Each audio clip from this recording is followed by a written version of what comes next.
Olá pessoal, eu sou a Laura Naime, editora de economia aqui do G1, e eu estou aqui com a advogada Adriane Bramante, que é especialista em previdência e é presidente do Instituto Brasileiro de Direito Previdenciário, o IBDP. A gente está aqui hoje para falar de um tema que interessa muita gente, que é o tema do momento do dia, que é a aposentadoria. Então, antes de mais nada, se você está aqui com a gente, manda sua dúvida pelos comentários. Já chegou muita coisa, não vai dar para responder tudo, claro, mas a gente vai tentar responder o máximo possível. Bom, hoje o governo apresentou a nova proposta da reforma da Previdência. Ela foi enviada para o Congresso nessa quarta-feira e ela prevê 3 regras de transição para ter direito à aposentadoria do INSS. Uma transição até a gente chegar a essa regra final, né? Então, o que é esse projeto? A primeira mudança, que é a mais importante para o trabalhador, é que vai ter uma idade mínima de aposentadoria. Nessa regra geral, as mulheres vão ter que ter no mínimo 62 anos e os homens 65.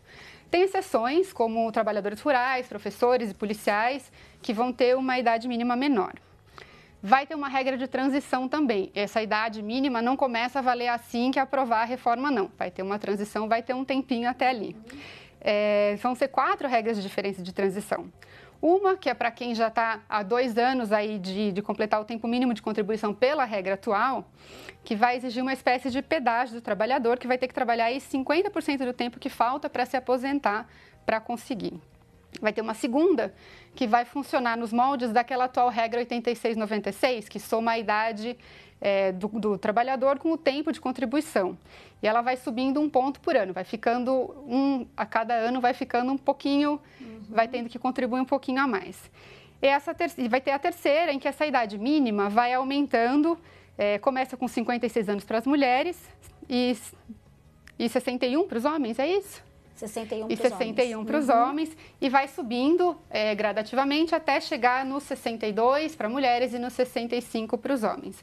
E tem uma 4ª regra de transição que essa só vale para os servidores públicos. Ela também funciona nesse molde do sistema 8696, começando com 61 anos para os homens, com 61 anos para os homens, 56 para as mulheres, e a pontuação ela vai subindo até chegar em 100 para mulheres e 105 para os homens. Outra questão legal de abordar sobre essa proposta é dos servidores públicos, que eles vão ter a mesma idade mínima dos trabalhadores do setor privado no final desse processo, quando acabar esse período de transição toda. E o cálculo do benefício também vai ser feito da mesma forma para todo mundo. Na verdade, o que eles querem é fazer a convergência dos sistemas, né? A mesma regra do regime geral para o regime próprio. Isso, porque hoje o servidor público, ele se aposenta com uma idade mínima e tempo, e o regime geral não tem idade mínima e só tempo de contribuição. Isso. E essa conta mudou também, né, Adriane? Pela proposta, vai ser possível, a princípio, ganhar acima da aposentadoria integral. Na verdade, eles criam uma fórmula de cálculo que começa com 60%, mais 2% a cada ano que ultrapasse os 20%, isso para o regime geral. Então, a pessoa que tem, por exemplo, 30 anos de tempo de contribuição, ela vai se aposentar com 80%, porque os 60% é uma alíquota fixa e os 10 anos a mais dos 20 representam 20% dos 60, né? Então, ela vai ter 80%. E se ela tiver 42 anos de tempo de contribuição, 44 anos, a regra é a mesma. Então, a cada ano, ela aumenta 2% na sua regra. Então, não tem um limite de 100%. Dá para se aposentar a partir de ganhando 60%, né? Isso. Quem tem menos de 20 anos, o mínimo de tempo na transição... hoje são 15 anos para o regime geral, está sendo estendido para 20 anos, vai ter uma regra de transição para isso. E quando a pessoa tiver até 20 anos de contribuição, ela vai ter direito a 60% da média. E os 2% que são acrescentados no cálculo serão acrescentados após os 20 anos de tempo de contribuição. Então, vai ter que trabalhar bastante. Bastante. Então, vamos lá. Vamos para a parte mais importante, que é a participação do nosso público aqui. A primeira pergunta é da Ana Colares. Ela diz o seguinte: meu esposo e eu estamos aposentados. Ele tem 66 e eu tenho 62. Vou falar devagarzinho, porque eu sei que você precisa anotar. Existe direito adquirido? A gente se enquadra nessa situação? E mais uma pergunta: se essa reforma for aprovada e um de nós ficar viúvos, a gente recebe a pensão integral do outro? Ai, ótima pergunta, Ana. Já começou falando, bem importante são bem importantes as suas colocações. Se vocês já estão aposentados, vocês não têm que ter preocupação, não vai mexer na questão das aposentadorias de vocês. O direito será preservado, vocês têm direito adquirido. Nós chamamos isso no direito de ato jurídico perfeito, então estão aposentados e não vai mexer em relação ao direito que vocês já implementaram. Isso também serve, Laura, para aqueles que ainda não fizeram o requerimento da aposentadoria, mas já completaram os requisitos. Podem ficar tranquilos que nada muda em relação a quem já completou os requisitos. Como a Ana, ela está já aposentada e o marido dela também, com relação ao benefício que recebem, não há problema algum. Com relação à acumulação, então essa realmente acaba tendo um impacto no caso de óbito de um de vocês, porque não será permitida a acumulação de 100% dos dois benefícios. Você tem a sua aposentadoria e o seu marido tem a aposentadoria dele. No caso de óbito, vai poder acumular no seguinte sentido: você vai pegar 100% do benefício maior, do mais vantajoso, e do outro vai pegar um percentual que varia de 20% a 80%, dependendo do valor do benefício que for menos vantajoso nesse caso. Então, há sim a possibilidade de acumular, mas ela é uma acumulação limitada, ela não será acumulada 100%. Legal. O Sonivaldo Cardoso mandou uma pergunta aqui pra gente. Ele disse que gostaria de saber o que muda para quem está faltando um mês para completar 35 de contribuição e 61 de idade agora em março. Ô, Sonivaldo, fica tranquilo. O senhor não será prejudicado por nada. Por quê? A proposta é uma proposta, ela foi apresentada hoje, mas ela tem toda uma sequência, um caminho legislativo para seguir. Então, como falta um mês para o senhor completar, inclusive os 96 pontos, vai se aposentar de forma integral, não será prejudicado, porque não dará tempo de ser aprovada essa proposta no prazo de um mês. Existe todo um caminho bastante tortuoso ainda até que se chegar à aprovação efetiva. Talvez isso ocorra no segundo semestre de 2019, ainda não sabemos, mas como é daqui a um mês que o senhor completa os requisitos, não será prejudicado, pode ficar tranquilo. É importante deixar isso bem claro, né? Que isso é só uma proposta, por enquanto, nada muda durante bastante tempo. Nada muda amanhã. Essa tramitação vai ser bastante longa, dentro do Congresso ela tem que passar por 2 votações na Câmara, 2 no Senado, ela pode sofrer bastante alteração ainda, né? Ela tem várias, podem ser protocoladas várias emendas, né?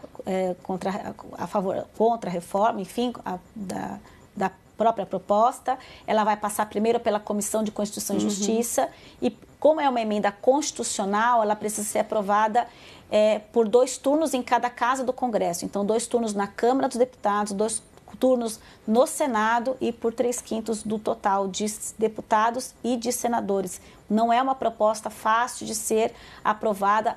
A proposta anterior, que é a PEC 287 de 2016, que é a proposta do ex-presidente Michel Temer, ela demorou 1 ano e meio para ficar madura, para ir à votação.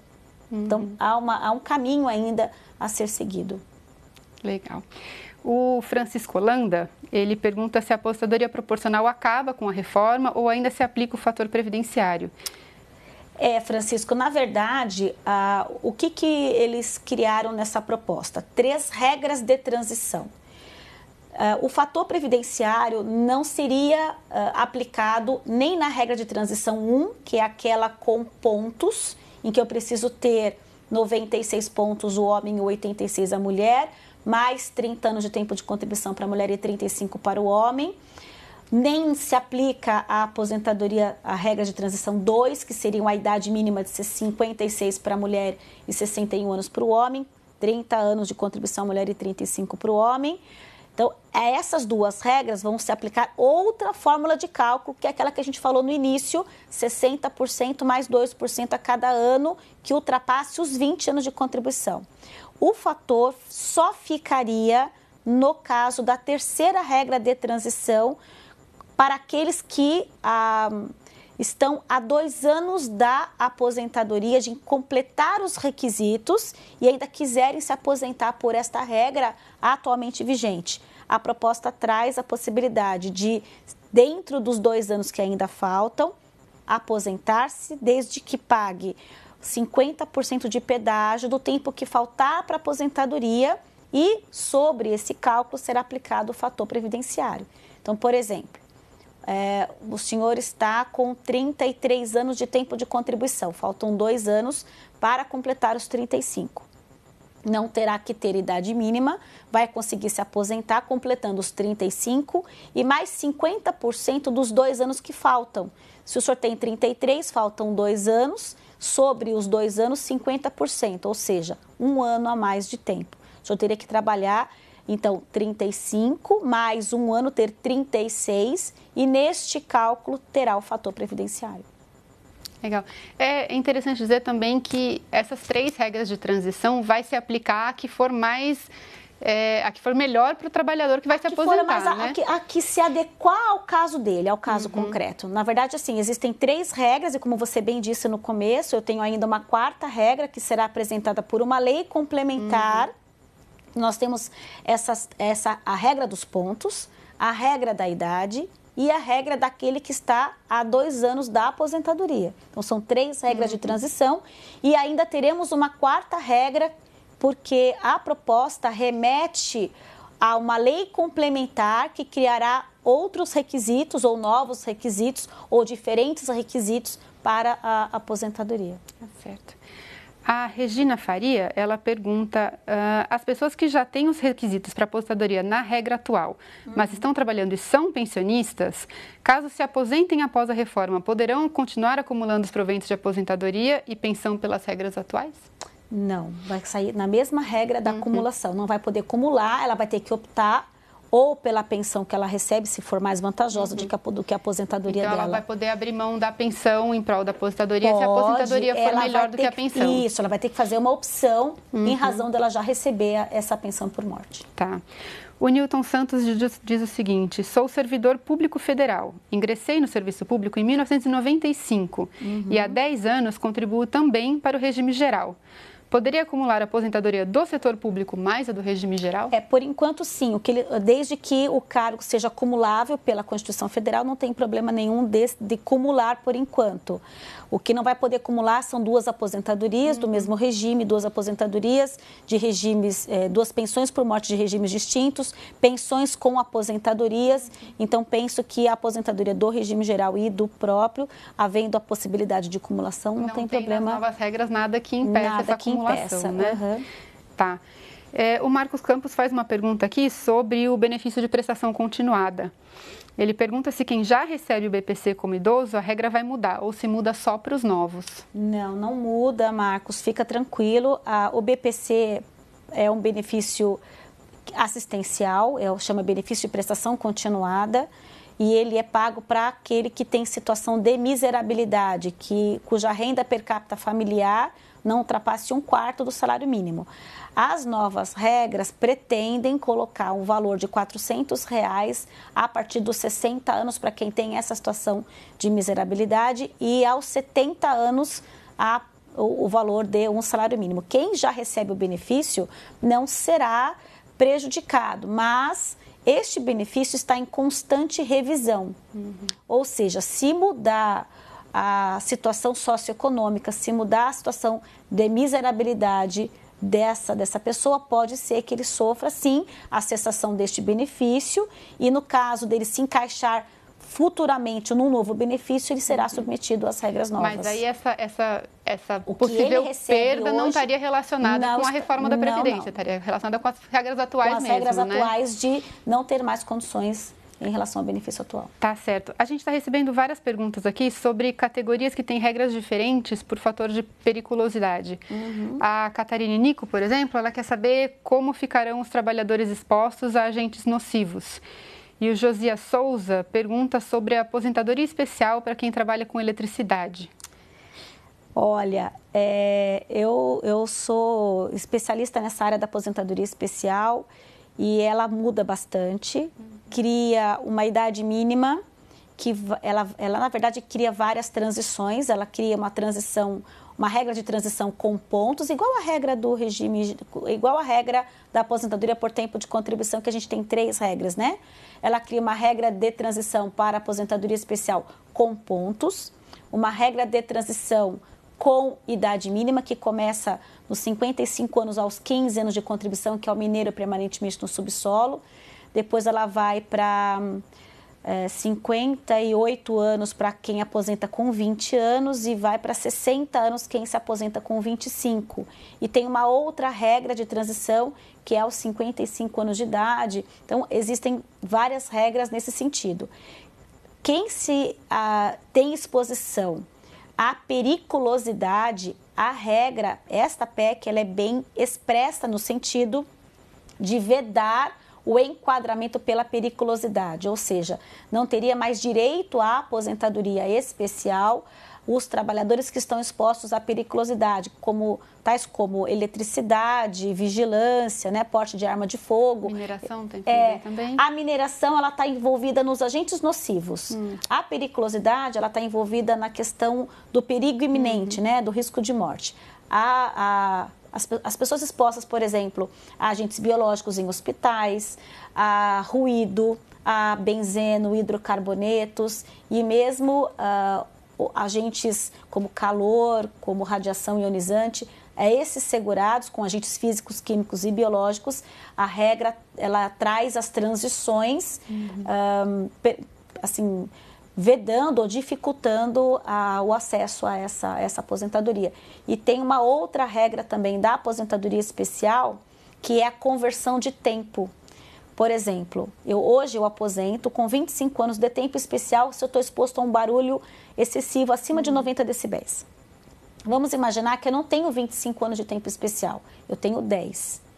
Esses 10 anos, eles sofrem uma conversão de tempo para eu equiparar o tempo de 10 anos especial com o tempo comum, que não tem exposição a agente nocivo. A PEC, ela veda a conversão de tempo a partir da publicação da emenda. Então, eu não teria essa possibilidade. Ou eu tenho o tempo, né, sem conversão, ou então não terá direito a essa aposentadoria especial. Tá certo. O Rafael Guerra faz uma pergunta aqui, que muita gente tem interesse, que é com relação à aposentadoria de deputados, senadores, magistrados, promotores. Houve alguma alteração? Dos mandatos eletivos, sim. Na verdade, eles trazem, extingue o regime de previdência dos parlamentares, traz uma regra de tempo de contribuição igual à do regime geral, 62 anos para a mulher e 65 para o homem, e cria também uma transição de 30% do tempo que faltar para a aposentadoria na data da publicação da mudança. Então, traz também o tempo de contribuição de 30 a 35 anos, a mesma coisa do regime geral. E aos novos mandatos, os novos eleitos, eles já serão submetidos à regra nova do regime geral. Eles entram na mesma regra de todos nós. Né? Acho que isso agrada muita gente. É verdade. A gente está recebendo muitas mensagens de leitores que estão perguntando quando é que eles se aposentam, né? Pedindo para a gente, informando a idade, informando o tempo de contribuição, pedindo para a gente dar uma indicação para eles como é que eles se aposentam. Para a gente não ficar fazendo a conta de um por um, eu queria que você tentasse explicar um pouquinho para a gente como é que vai funcionar essa conta para que cada um possa tentar chegar aí no seu número final. Eu até trouxe uma colinha, gente, porque é muita mudança e são muitas regras. Na verdade, olha só, a regra de transição, número 1, é a regra dos pontos, ok? Então, você tem que ter 30 anos de tempo de contribuição se mulher, 35 se homem, e ter 86 pontos a mulher e 90 ou 96 pontos o homem. Então, vamos imaginar que você está há 4 anos da aposentadoria. Vamos imaginar que seja um homem que esteja aí com 31 anos de tempo de contribuição, tá? Ele vai ter que ter 30... A gente está mostrando só uma coisa, a gente está mostrando aqui na tela. Perfeito, isso aí. Dessa explicação aí, se você puder ajudar a gente a passar por isso. Não, perfeito. Então, por exemplo, eu tenho um homem com 31 anos de tempo e 55 anos de idade. Então, ele vai ter que ter ele teria que ter começado com 96 pontos, faltam 4 anos. Daqui a 4 anos, nós estaremos em 2022. Em 2022, está vendo aqui? Vou levantar. Aqui em 2022, ele tem que ter 99 pontos, né? Então, ele tem 55, ele tem que ter 35, 99 pontos, ele vai ter que ter 64 anos de idade para ter os pontos. Então, ele acaba caindo na regra, quase que na regra permanente dos 65, tendo 20 anos de tempo de contribuição. Então, essa regra ela vai de 86 pontos para a mulher, essa é uma regra de transição, que começa com 86 pontos em 2019 e vai até 2033, quando a mulher atingiria 100 pontos. Então, ela tem que ter pelo menos 30 anos de contribuição e tem para alcançar os 62 anos de idade, 30 anos de tempo de contribuição pelo menos. E o homem tem que ter 105. Então, a regra de transição do homem, ela acaba em 2028 e a da mulher acaba em 2033. E acabando essa regra de transição, cai entra naquela na regra idade permanente mínima de 62 anos. 65. Isso. E a regra permanente, ela exige 62 anos a mulher, 65 o homem e 20 de contribuição. Então, eu na verdade, o que aconteceu? Eu tenho ainda, porque ainda não acabou, a aposentadoria por tempo de contribuição e a aposentadoria por idade. O que a PEC faz? Ela funde os dois benefícios em um só. Como eu deixo de ter aposentadoria por tempo de contribuição, eu crio uma regra de transição para que as pessoas que estão nesse meio do caminho possam ainda se aposentar por tempo de contribuição.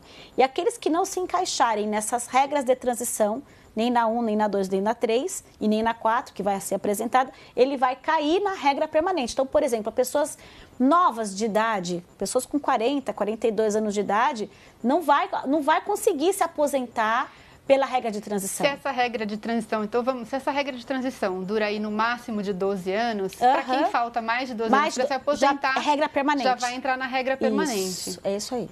Exatamente então, isso. Uma mulher com menos de 50 anos já está entrando nessa regra. Ela já vai se aposentar com 62 sendo anos. aprovada essa reforma do jeito que ela está. Do jeito que está, ela com este texto. Né?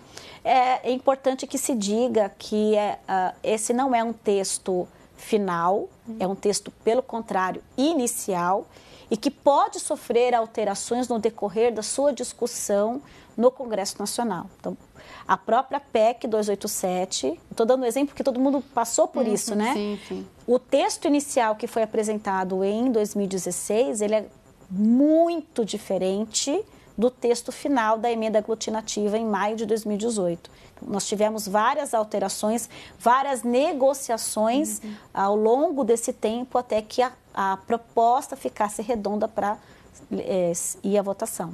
Então, pode acontecer, então, que esse texto sofra a mesma modificação, né, conforme vai sendo ajustado. De qualquer jeito, é sempre importante para quem trabalha e pretende um dia se aposentar, acompanhar esse processo e como vão sendo negociadas as coisas. Vamos falar da próxima regra de transição? Eu acho que a gente tem da idade mínima, é a regra de transição número 2. A da idade mínima. Bom, vamos falando enquanto a gente tenta achar essa arte aqui. A regra de transição 2, ela é muito parecida com essa regra de transição, só que em vez de falar em pontos, ela traz idade mínima. É um critério objetivo, ou você tem a idade ou você tem os pontos. Não tem como você fugir dessa regra. Então, quem não se encaixar nesta regra vai se aposentar pela regra permanente. Por exemplo, vamos imaginar que eu tenha um segurado, essa aqui. Essa aí, isso. Essa é a segunda regra de transição, em que eu tenho que ter 56 anos de idade e 61. Na verdade, assim, começa com esta idade em 2019. Então, a pessoa que não completou os requisitos em 2019 não tem 30 anos, não tem 35, não tem 56 anos, não tem 61, não se encaixa nessa regra. Por exemplo, falta um ano para se aposentar.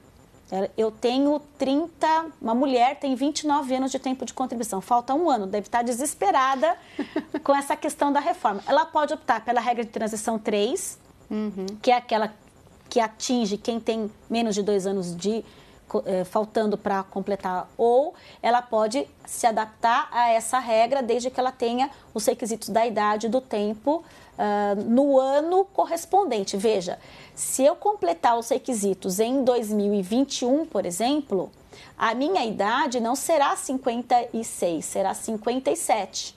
A idade necessária para isso, né? A cada ano vai aumentando meio ponto para que eu tenha 6 meses, na verdade 56 anos e meio, então tem que ter 6 meses a mais até alcançar a idade da regra geral. Então aqui eu tenho uma transição, a regra geral aos 62 anos para a mulher será em 2031 e para o homem em 2027. Até aqui você percebe que eu tenho uma transição para o homem nessa regra muito menor do que 12 anos. São 8, né? Porque nós estamos em 2019, eu tenho uma regra de transição para o homem de 8 anos e não de 12.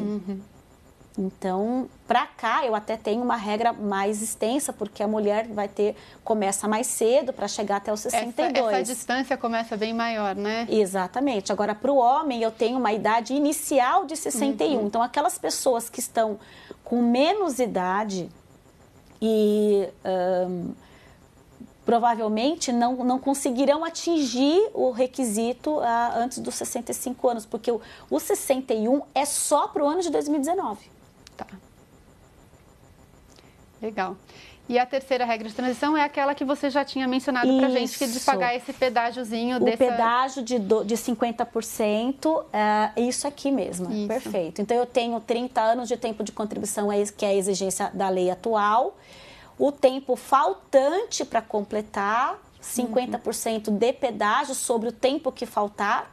Na verdade, aqui, eu só tenho uma opção, até 2 anos. Então, o máximo que eu tenho de pedágio é 1 ano. Esse não exige idade mínima, é só por tempo de contribuição. Esse não exige idade mínima, mas ele vai pegar somente aquele que está há 2 anos da aposentadoria. É só para a gente não prejudicar quem já está muito perto de quem está na iminência de aposentar, ele vai conseguir se aposentar. Regras, né?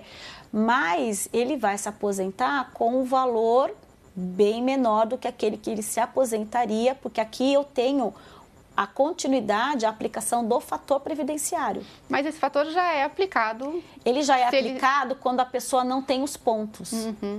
Então, por exemplo, hoje, se eu tiver 96 pontos, o homem, ele não tem aplicação do fator, ele pega 100%. A mulher, se ela tiver 86 pontos, ela também não tem aplicação do fator previdenciário. Então, nessa regra, ele não está dizendo para mim, eu vejo como uma lacuna que ela não está dizendo para mim se ele tiver os pontos e não tiver aquela idade dos 56 ou dos 61, aplicará o fator previdenciário. Então, por exemplo, a pessoa tiver com 55 anos de idade, não tem os pontos, não tem a idade mínima, no caso do homem, mas ela está há 2 anos da aposentadoria. Vai ter o direito a se aposentar, mas a média vai aplicar o fator previdenciário. Tá legal. Vamos voltar então aqui para as perguntas das pessoas aqui. O José Raposo está perguntando, ele diz o seguinte: na proposta vai ser extinta a multa de 40% do FGTS do trabalhador aposentado. E ele também não vai, a empresa também não vai mais recolher o fundo de garantia. Isso. A minha pergunta é, já que estou aposentado e trabalhando, continuarei a contribuir para a Previdência sobre a minha remuneração?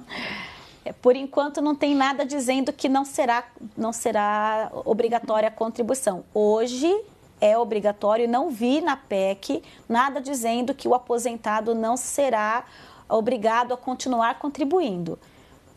O aposentado hoje, ele não terá aprovada a reforma do texto, do jeito que está aqui. Essa questão do fundo de garantia, ele não terá mais o depósito pelo empregador, só que isso não saía do salário dele, né? Ele não vai ter mais a possibilidade de receber o fundo de garantia ao final do contrato de trabalho, no caso aí de uma demissão ou de um acordo, enfim. E o empregador não terá que pagar o FGTS. Então, na verdade, você desonera o empregador, que não terá mais essa despesa, esse custo com esse aposentado. Você estimula a contratação de pessoas aposentadas E, por outro lado, olhando o lado do aposentado, ele tem a contribuição da aposentadoria, a contribuição previdenciária ainda, e não terá mais o fundo de garantia. Que hoje o trabalhador aposentado recolhe, ele pode sacar esse fundo de garantia todo mês, né? Ele não tem mais essa restrição que tem o trabalhador. Isso, a cada mês que a empresa deposita, ele vai lá e saca os 8%, o percentual, e pode usufruir desse dinheiro. Não tendo essa contribuição mais, então o empregador não tem obrigação e o trabalhador também não terá esse FGTS ao final do contrato. Legal. Vamos fazer a pergunta aqui do Gilberto Freitas. Ele diz o seguinte: eu sou aposentado e minha esposa não recebe nenhum benefício do INSS nem do regime próprio. Hoje, em caso do meu falecimento, ela passaria a receber a pensão nos mesmos valores da minha aposentadoria. Eu estou imaginando que ele está no regime próprio, da média. Né? Não, mas no regime geral. Com a nova regra, como fica essa situação? Então, Gilberto, hoje a média é 100% do valor da sua aposentadoria, e no caso da pensão, ela será de 50% mais 10% a cada ano, a cada dependente. Então, por exemplo, no caso, se for só a sua esposa, então esse benefício será de 60% do valor aí da sua aposentadoria. Tá. A gente está recebendo também bastante pergunta de servidores públicos que querem saber o que muda no caso deles se essa reforma for aprovada. A Áurea, por exemplo, ela é servidora, tem 57 anos e 34 de contribuição, e ela quer saber se ela vai ser afetada. Eu vou seguir, daí você já me responde de todo mundo aqui. Ó, o Carlos Santos, ele quer se aposentar proporcionalmente aos 15 anos de contribuição no serviço público. Então, eu queria que você tentasse dar uma comentada na situação deles e falar o que muda para os servidores no caso da reforma passada, desse jeito que ela foi apresentada. Áurea, você já tem o direito a se aposentar. Eu imagino que você deve estar recebendo abono de permanência em serviço. Porque, no caso da Áurea, veja só, ela tem 57 anos de idade e a idade mínima do regime próprio hoje é 55. E tem 34 de contribuição. E o tempo de contribuição mínimo do regime próprio é 30 anos. Então, eu imagino, para você, Áurea, que já completou todos os requisitos para aposentadoria pela regra hoje, não muda nada. Você pode requerer seu benefício. O que muda é o cálculo. O direito não muda. O que muda é o cálculo, porque a PEC traz a possibilidade de você ter a paridade e integralidade totais, se você ingressou no serviço público antes de 98, enfim, se você tiver 62 anos a mulher e 65, que é a regra permanente, 65. Eu acredito que na hora da aprovação do texto isso seja alterado. Inicialmente é isso. O Carlos, com 15 anos de contribuição, ele só consegue se aposentar no regime próprio por idade, porque hoje nós não temos um tempo mínimo de tempo, tem que ter 10 anos no serviço público, 5 anos no cargo, mas não tem uma exigência de tempo para aposentar por idade, efetivamente. Aos 65 anos, com 15 de contribuição, você consegue se aposentar. Com a reforma, tem que ter 20 anos de serviço público, tem que ter mais tempo de contribuição. A idade do servidor público hoje é 50. Hoje, a transição do servidor público, ela é uma só, que é essa daqui. Hoje, o servidor público se aposenta com os pontos já, na verdade, em algumas situações, porque eles têm muitas regras de transição. A regra geral é 55 anos a mulher, 60 anos o homem, mais 30 anos de contribuição a mulher e 30 anos, 35 anos o homem, 30 anos a mulher. Com a regra de transição, começa também em 2019 com os pontos, 86, 96, e vai com a mesma regra do regime geral, 62 anos, e a mesma coisa, trabalhando os pontos na mesma regra de transição do regime geral. Então, a proposta, ela vem bem focada nessa questão da convergência dos regimes. A mesma regra do regime geral será praticamente ou bem parecida com a regra do regime próprio. Tem uma regra para quem já entrou há muito tempo no serviço público que vai se aposentar pelas... A gente tem, na verdade, o serviço público hoje tem mais de 6 regras de transição. Quem entrou antes de 98, quem entrou antes de 2003, quem entrou antes de 2005, 2000... Então, assim, tem várias regras de transição. a regra geral é essa dos 50, porque vai depender muito de cada caso e de quando entrou no serviço público, né? Só que a regra de tempo é essa, 55 e 60 de idade mínima e 60 e 30 anos de contribuição e 35 no caso do homem. O que muda é a mulher vai de 55 para 62, então aumenta 7 anos a idade no caso da mulher. O homem, que hoje se exige 60 anos, vai para 65, igual às regras do regime geral. Isso para quem? Para todo mundo. Isso para todo servidor Só público. não vai entrar quem já completou todos os requisitos e já tem direito à aposentadoria pelas regras atuais. Tá legal. O Claudinei Souza diz que está há 10 meses de se aposentar e ele quer saber o que muda para ele. Claudinei, reza.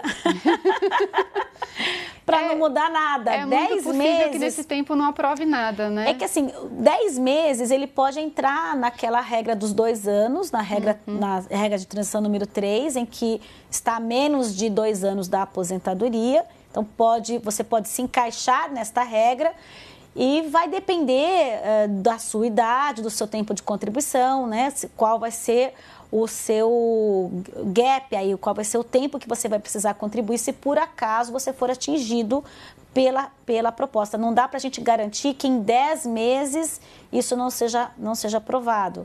Então, se for aprovado e você não tiver completados os requisitos, aí realmente você vai ter que se adaptar a uma das regras aí de transição. E no caso dele, faltando apenas 10 meses, esse pedágio vai ser, se fosse aprovado agora, seria de no máximo 5 meses. Exatamente. Então, em vez de 10, ele trabalharia 15, não é nada...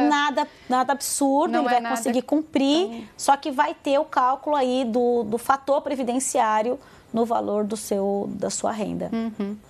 Legal. A gente está recebendo bastante também mensagens de pessoas com deficiência querendo saber o que muda para elas. O Flávio Jean tem uma deficiência física e ele quer saber como é que fica para ele. O Geiel Santos e o Cleober Oliveira também têm a mesma pergunta. Eu vou pegar aqui porque a colinha, porque não dá para a gente decorar tudo, né, gente? São é que saiu hoje, faz algumas páginas, horas, né? Mas hoje, o deficiente, ele foi incluído como uma regra de proteção previdenciária há muito pouco tempo, em 2013. É uma aposentadoria que não tem idade mínima e aqui também eu não vi idade mínima para os deficientes na regra, na PEC 6, agora de 2019. Já não tinha na PEC 287. Só que existe uma diferença de tempo. Eu tinha uma aposentadoria por idade do deficiente, em que se exigia 15 anos na condição de deficiente, e aí não importaria se a deficiência era leve, moderada ou grave, e o segurado tinha que ter 60 anos de idade, no caso do homem, ou 55 anos de idade, no caso da mulher. A aposentadoria por tempo ou especial do deficiente tinha que ter... Tem uma diferença de homem e de mulher. Então, por exemplo, no caso do homem, enquanto eu tenho uma aposentadoria comum de 35 anos, no caso do deficiente leve, 33 anos. No caso do deficiente moderado, tinha que ter 29 anos. No caso do deficiente grave, 25 anos. Para a mulher deficiente, a deficiência grave, 20 anos de tempo, né, de contribuição. A deficiência moderada, 24 e a deficiência leve, 28 anos. Esses são os tempos de contribuição do deficiente pela regra atualmente vigente. A PEC traz 35 anos de tempo no caso da deficiência leve, então estende aí os 33 para 35, 25 da deficiência moderada e 20 anos da deficiência grave. E aqui não fala da questão da diferença de gênero, homem ou mulher. Então, pelo que eu pude apurar aqui, essa deficiência, esse grau de deficiência, esse tempo de deficiência aqui será homem ou mulher. E só fala de tempo de contribuição, aí não entra idade mínima. Não tem idade mínima e o interessante é que o deficiente, por exemplo, eu posso ter trabalhado 20 anos sem deficiência. Sofri um acidente ou fiquei doente, adquirir uma deficiência, uma visão monocular, uma deficiência, uma poliomielite, enfim. E essa deficiência, a partir dos 21 anos de tempo de contribuição, eu passo a ter a deficiência. Então, eu tenho um tempo sem deficiência e um tempo com deficiência. A PEC traz os ajustes de tempo de contribuição desses casos em que eu tenho diferentes tempos com deficiência ou sem deficiência. Ou mesmo, por exemplo, eu posso ter uma deficiência leve e depois ela se agravou, foi para moderada. Então, eu tenho graus de deficiência diferenciados e, portanto, a PEC traz essa diferenciação, essa permissão de ajustes de tempo de contribuição em relação a isso. Legal. Pessoal, a gente sabe que é muita informação e está chegando muita pergunta. A gente ainda vai responder mais perguntas aqui, mas eu vou aproveitar para reforçar aqui que o G1 está com uma cobertura completa da reforma da Previdência, tem uma série de reportagens ali. A gente vai mostrar aqui no telão, aqui reúne os principais pontos da proposta. Né? Nessa reportagem, a gente vai dar uma explicação dos principais pontos em que essa reforma propõe mudança. Sim. Então, a gente fala aí de idade mínima, das regras de transição, a gente fala aí do que é aposentadoria de professores, de servidor público, tá vendo? Mudança de cálculo no benefício, tá bastante completa. Em cada um desses trechinhos, se você clicar, você vai ver que cada um deles tem uma explicação ainda maior, está ligado para uma reportagem mais completa sobre cada um desses assuntos. Então, dá uma mexida lá, entra lá no site, dá uma lida, tem muita coisa, tem muita informação. Porque o texto, na verdade, ele tem um cunho bem jurídico, porque ele muda uma Constituição Federal, né? Então, ela tem uma linguagem muito técnica e quando você faz esse resumo e traduz isso é bem importante essa... Porque o que todo mundo quer saber é o que muda para cada um, né? O que muda na nossa vida. Exatamente. Vamos lá, então, vamos voltar aqui para as perguntas, que a gente ainda tem mais algumas aqui para responder. Tem vários professores acompanhando nosso programa, querendo saber o que muda para eles com essa reforma. O Washington, eu espero ter falado direito seu nome, pergunta se mudaram as regras para professor da educação básica. Mudou sim. Mudou sim. Na verdade... o professor, assim, a gente tem o professor de... que legal. A gente tem o professor do regime geral e tem o professor do regime próprio. O professor do regime próprio, ele já tinha uma idade mínima, que era 50 anos a mulher e 55 o homem, tendo que ter 25 a mulher de tempo de magistério e 30 anos o homem de tempo efetivo de magistério. A regra muda, essa é a regra permanente, onde... eu trago o tempo de contribuição de magistério da mulher de 25 para 30, para o homem não muda nada, porque já era 30 mesmo, e a idade mínima aí entre homem e mulher, numa igualdade de gênero, colocando os professores aí com 60 anos de idade como idade mínima. Também, claro, queria ser uma regra de transição, porque hoje o regime... geral não tem uma idade mínima e ele tem a mesma regra do regime, ele tem a mesma regra das transições do regime comum, só que ele tem 5 pontos a menos. Então, por exemplo, enquanto o homem aposenta com 96 pontos, nessa regra eu tiro 5 pontos, então seria 91 pontos para o professor e 81 pontos para a professora, tendo que ter, então, uma idade mínima e adequada a esse tempo de contribuição, os 25 e mais os pontos para completar 81. Tem uma outra professora que escreveu para a gente também, a Fernanda Oliveira, ela tem 19 anos de magistério e 54 de idade. Ela quer saber como é que fica a situação dela. 19 de magistério, ela vai ter que completar a idade, na verdade, ela pode, daqui a 6 anos, ela completa 60 anos, só que daqui a 6 anos ela vai ter 25 de magistério, ela não alcança o tempo de 30 anos, ela vai ter que alcançar os 30 anos de magistério e vai ter que ter a idade mínima. Então, ela vai alcançar a idade mínima, mas não terá. Aí, ainda. No caso dela, a gente teria que fazer um cálculo, pegar o caso mesmo, na verdade, e traçar o tempo que falta para... Porque como eu tenho uma transição naquela... Né, igual vocês colocaram aqui, uma transição, uma linha transitória, para ver se dá para ela se encaixar numa dessas linhas transitórias, de modo que ela alcance o direito antes da regra permanente. Tá, legal. A Janaína Freitas diz o seguinte, ela prefere não se aposentar pela Previdência e ficar com dinheiro para fazer uma Previdência privada. Ela pode? Olha só, Janaína, você até pode... se você não exercer atividade remunerada, porque a lei hoje obriga você... Nós pagamos previdência não por opção, por obrigação, né? É um grande seguro social e nós, enquanto exercemos uma atividade remunerada, a lei nos obriga a fazer uma contribuição previdenciária. Acho que o caminho da previdência complementar é um caminho que todo mundo vai acabar seguindo, porque a Previdência Pública, ela vai tem todas essas regras e ela vai acabar pagando para benefícios menores para as pessoas realmente mais desfavorecidas. Só que quando eu comparo um regime de previdência pública com o regime de previdência privada, o regime de previdência pública tem muito mais proteção do que a previdência privada. Por exemplo, a gente sempre pensa, aqui a gente está pensando hoje na aposentadoria, ok? Estamos falando de aposentadoria. Só que a Previdência Social, ela não é só aposentadoria. Ela também é auxílio-doença, ela também é salário-maternidade, ela também é acidente do trabalho, ela também é auxílio-reclusão. Eu tenho vários outros benefícios cobertos pela Previdência Social que não são cobertos, na maioria das vezes, pela previdência privada.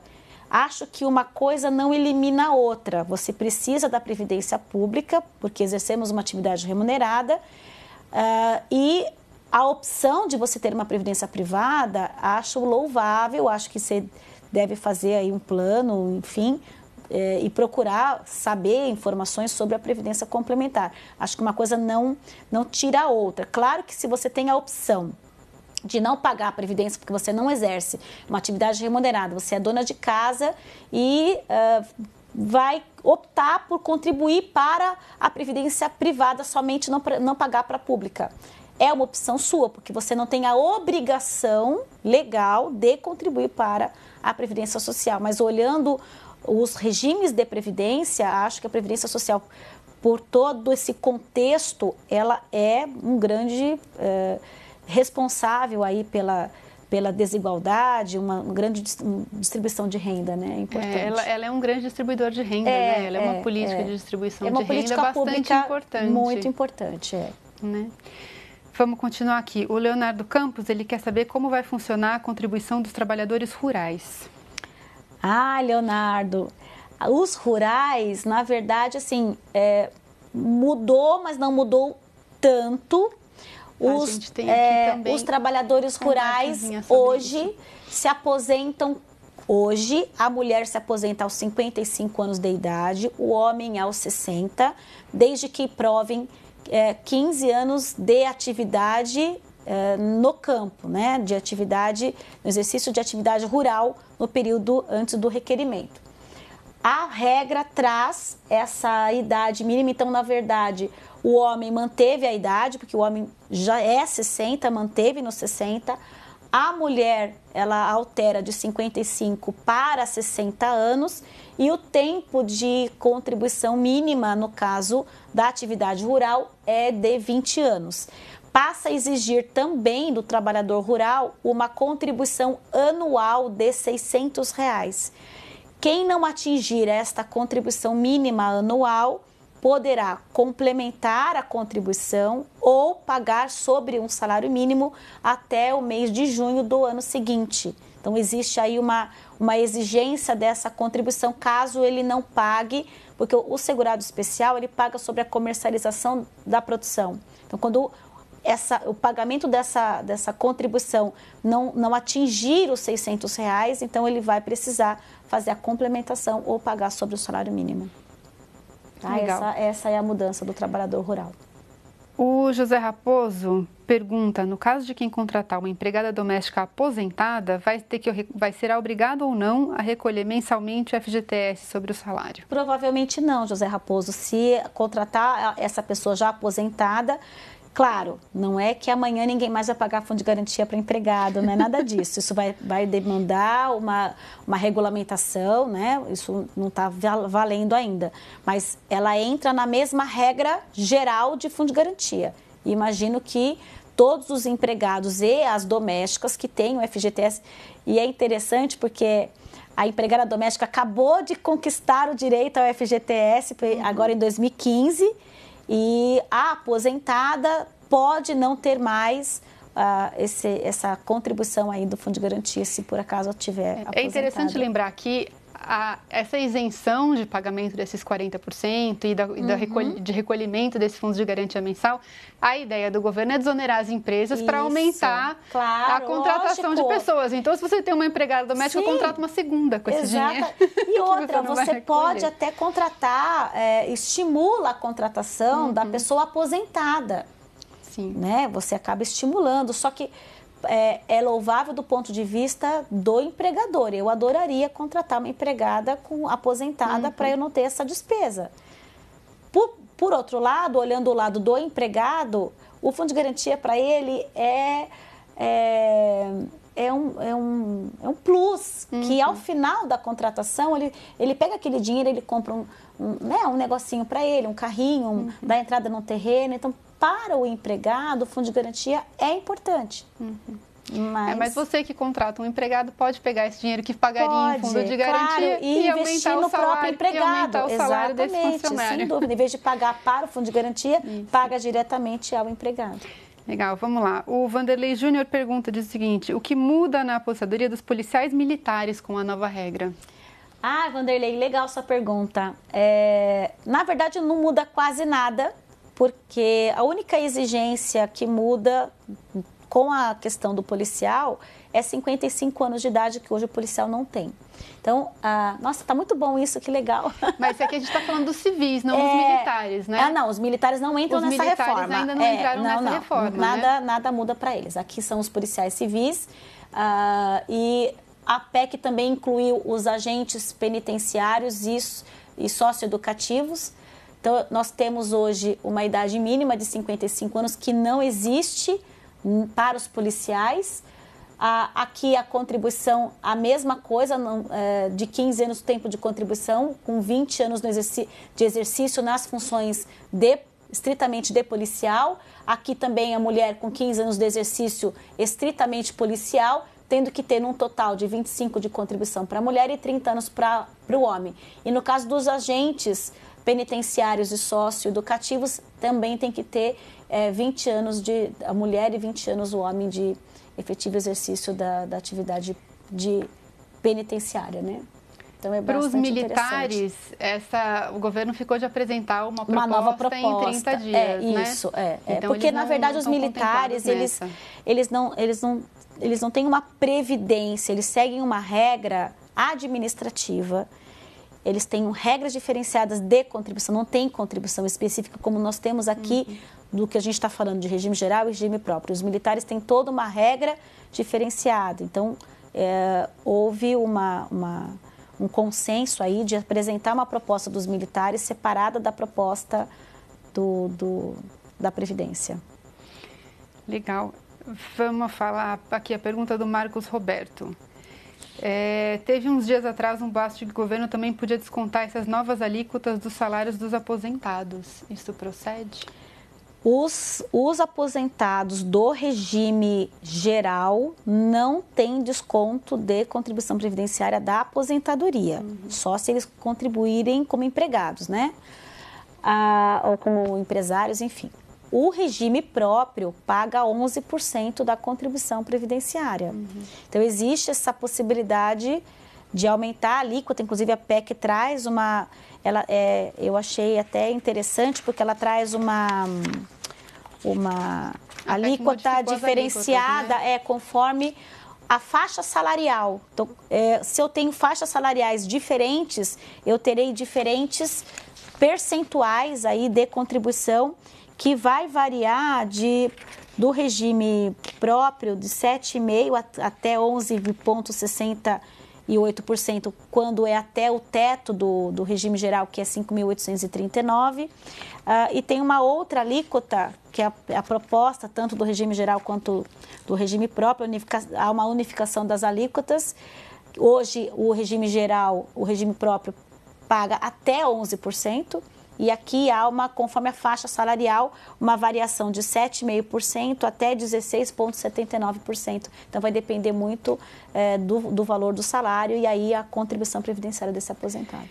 Adriane, obrigada. A gente ainda tem muita pergunta, dava para falar sobre isso mais um dia inteiro, mas a gente tem que colocar, né, um limite aqui, senão a gente vai para sempre. Então, o programa está chegando no fim. Eu agradeço muito a participação de todo mundo que mandou pergunta aqui e muito a presença da Adriane.